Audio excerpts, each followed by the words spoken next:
जय श्री कृष्णा। आज की वीडियो में आप जानेंगे कि पूर्णिमा के दिन भगवान सत्यनारायण के व्रत में पूजा कैसे की जाती है, सत्यनारायण भगवान का व्रत कब किया जाता है और कैसे किया जाता है। तो भगवान सत्यनारायण का व्रत पूर्णिमा तिथि को किया जाता है और किसी भी महीने की पूर्णिमा तिथि से आप यह व्रत करना आरंभ कर सकते हैं। माना जाता है कि पूर्णिमा व्रत करने से मनोकामना अति शीघ्र पूर्ण होती है और घर में सुख शांति बनी रहती है और सौभाग्य की भी प्राप्ति होती है। तो पूर्णिमा व्रत हमारे शास्त्रों में बहुत अधिक महत्वपूर्ण है और पूर्णिमा के दिन भगवान सत्यनारायण का व्रत करके भगवान सत्यनारायण की कथा पंडित जी से भी आप करा सकते हैं। लेकिन हर पूर्णिमा पर संभव नहीं है पंडित जी को बुलाना, तो फिर ऐसी स्थिति में आप स्वयं ही घर पर खुद भी पूजन कर सकते हैं। सत्यनारायण भगवान की कथा के लिए, भगवान की पूजा के लिए सबसे पहले हम जिस स्थान पर भी पूजन कर रहे हैं उस स्थान को अच्छी तरीके से साफ कर लेंगे।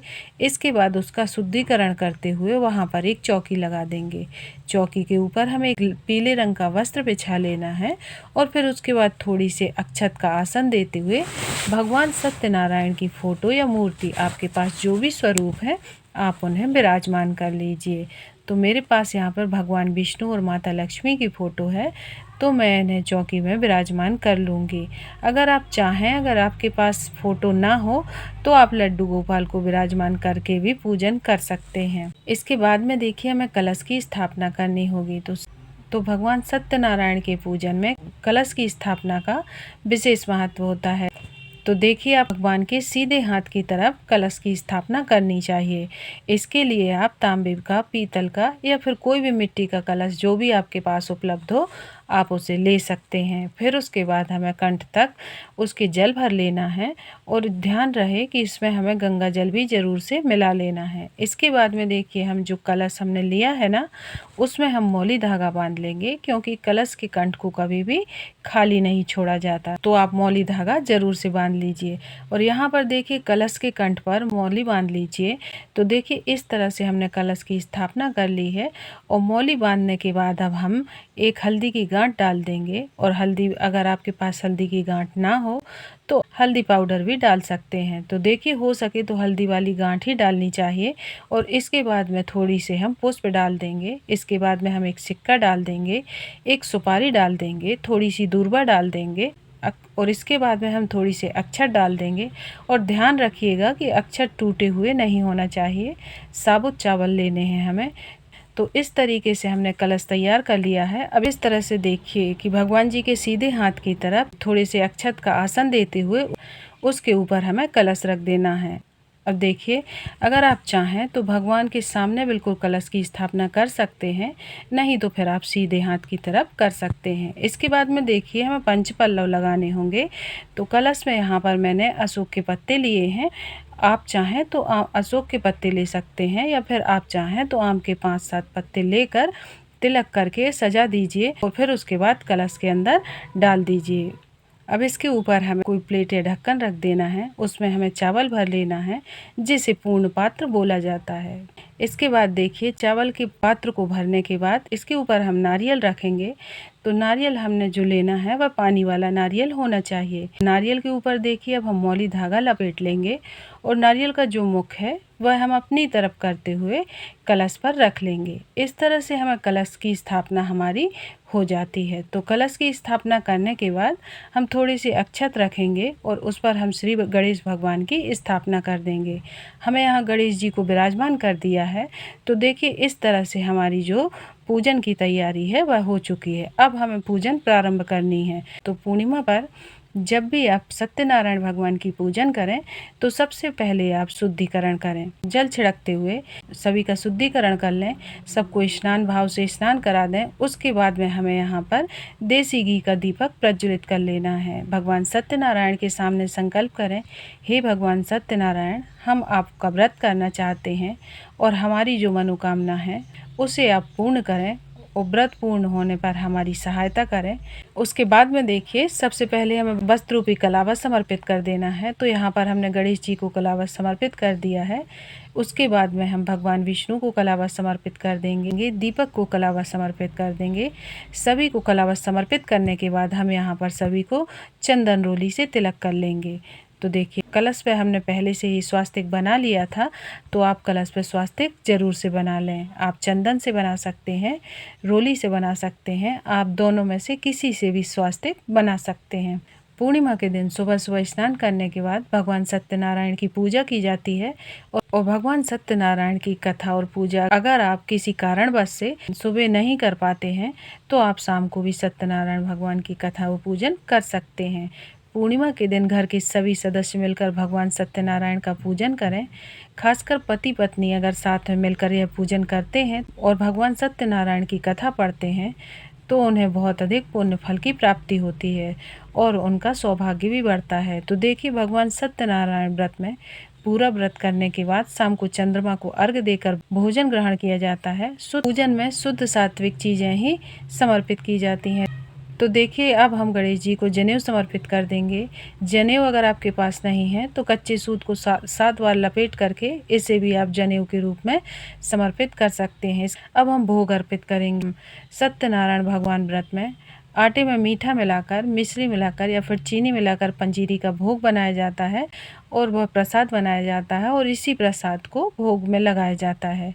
जिसने भी व्रत किया है वह शाम के समय चंद्रमा को अर्घ्य देने के बाद पहला प्रसाद इसी का ग्रहण करता है। उसके बाद खाना खाना होता है।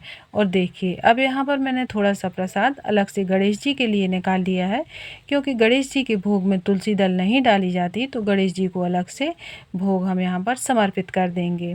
अब हम यहाँ पर तुलसी युक्त भोग जो है वह भगवान को समर्पित कर देंगे और इसके साथ ही पंचामृत जो हमने बनाया है वह भी हम यहाँ पर भगवान को समर्पित कर देंगे। अब हम जो हमने यहाँ पर पंचामृत बनाया है उसे भी हम भगवान सत्यनारायण को पंचामृत का भोग समर्पित करेंगे और उसमें तुलसी दल अवश्य डाल लें। इसके साथ ही पीले रंग का भोग इस दिन समर्पित करना बहुत ही शुभ माना जाता है। जो भी ऋतु फल आपके पास हो आप उन्हें समर्पित कर सकते हैं, लेकिन आटे को भूनकर पंजीरी बनाई जाती है और यह भोग आपको अवश्य ही समर्पित करना है। फिर पंचामृत समर्पित करना है। फिर इसके बाद आपको कोई भी ऋतु फल जो आपके पास हो आप उसे समर्पित कर सकते हैं। आज के दिन दूध और दूध से बनी मिठाइयों का भोग अवश्य से लगाया जाता है, तो आप दूध से बनी मिठाइयों का भोग भी जरूर भगवान को समर्पित करें। इसके बाद में सभी को धूप दीप दिखाएंगे। इसके बाद में हम दक्षिणा अर्पित कर देंगे और अब हम सत्यनारायण भगवान की व्रत कथा शुरू करेंगे। तो पूर्णिमा का व्रत अगर आप करते हैं तो भगवान सत्यनारायण की व्रत कथा करते हैं तो कथा की पुस्तक आपके पास जरूर से ही होगी। तो आप यह पुस्तक अगर आपके पास नहीं है तो जरूर से लेकर आएं और इसे फिर आप पढ़ सकते हैं। तथा कथा पढ़ने के लिए सबसे पहले आप अपने हाथ में फूल और चावल ले लीजिए। देखिए सीधे हाथ में फूल लेंगे और चावल लेंगे। इसके बाद में हम भगवान श्री सत्यनारायण की कथा पढ़ेंगे। तो देखिए यहाँ पहले अध्याय से शुरू करना है और पढ़ना है और उसके बाद में पूरी कथा हम पढ़ेंगे। तथा पढ़ने के बाद हमने जो फूल और चावल लिए हैं वह हम भगवान सत्यनारायण के चरणों में समर्पित कर देंगे। और कथा सुनने के बाद सत्यनारायण भगवान की कथा की जो पुस्तक है वह हमें चौकी पर रख देनी है। भगवान सत्यनारायण को पुष्प समर्पित करने के बाद उसके बाद में हमें देखिए यहाँ पर आरती करनी है। तो यहाँ पर गणेश जी की आरती करेंगे, भगवान सत्यनारायण की आरती करेंगे, माता लक्ष्मी की आरती करेंगे। तो आरती आपको आसानी से पुस्तक में मिल जाए तो आप आरती कर सकते हैं। अगर आपको आरती स्वयं आती है तो फिर आप खुद से भी कर सकते हैं। आरती करने के बाद में हम हाथ जोड़कर पूजा में हो रही कमियों के लिए क्षमा याचना करेंगे और अपनी मनोकामना पूर्ण करने के लिए भगवान से प्रार्थना करेंगे। इस तरह से हमारी सत्यनारायण व्रत की कथा पूर्ण हो जाएगी। तथा बाद में जो जल लिया है हमने वह जल का लोटा हमें सूर्य देवता को अर्घ दे देना है और जो हमने प्रसाद लिया है वह सभी को प्रसाद बांट देंगे और थोड़ा सा प्रसाद जो है अपने लिए रख लेंगे, क्योंकि जिसने व्रत किया होता है उसे शाम को चंद्रमा को अर्घ देने के बाद यह प्रसाद ग्रहण करना होता है और अपना व्रत खोलना होता है। तो सारा प्रसाद हम सभी को बांट देंगे और थोड़ी सी अपने लिए भी रख लेंगे। अब हमें चौकी कब उठानी होगी, तो इसके लिए हमें अगले दिन चौकी उठानी होती है, क्योंकि उसी दिन चौकी नहीं उठाई जाती। तो आप चौकी अगले दिन उठाइए और जब आप चौकी उठाएंगे ना तो जो जनेऊ है, दक्षिणा है, किसी को दान दे दीजिएगा।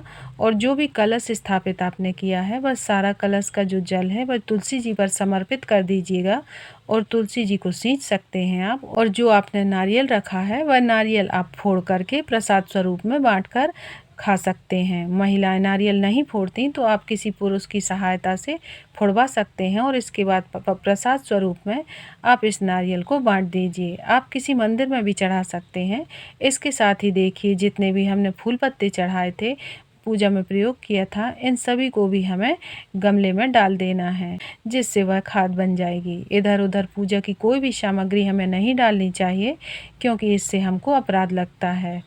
तो भगवान सत्यनारायण का व्रत बहुत ही सरल होता है और पूर्णिमा के दिन भगवान सत्यनारायण का व्रत किया जाता है। पूर्णिमा के दिन सुबह स्नान करने के बाद भगवान सत्यनारायण की कथा की जाती है, पूजा की जाती है और उसके बाद शाम को चंद्रमा को अर्घ देकर पहले प्रसाद ग्रहण करके उसके बाद में भोजन यानी व्रत का पारण किया जाता है। अगर किसी कारणवश सुबह नहीं कर पाते हैं तो शाम के समय आप भगवान सत्यनारायण की पूजा कर सकते हैं और कोशिश कीजिए कि पूजा करते समय घर के सभी सदस्य साथ में हो, इस पूजा में हो, और जिसका पुण्य फल आपको बहुत अधिक प्राप्त होता है। तो आशा करती हूँ कि सत्यनारायण भगवान की सरल पूजा विधि आपको पसंद आई होगी। वीडियो पसंद आया हो तो इसे लाइक शेयर करना ना भूलें। अपने दोस्त और रिश्तेदारों में ज़्यादा से ज़्यादा शेयर करें ताकि वह भी सही विधि से पूजन कर सकें। और ऐसे ही धर्म से जुड़ी और पूजा विधि की जानकारी प्राप्त करने के लिए हमारे चैनल प्रियंका धर्म ज्ञान को सब्सक्राइब करना ना भूलें। मिलते हैं अगले वीडियो में। धन्यवाद।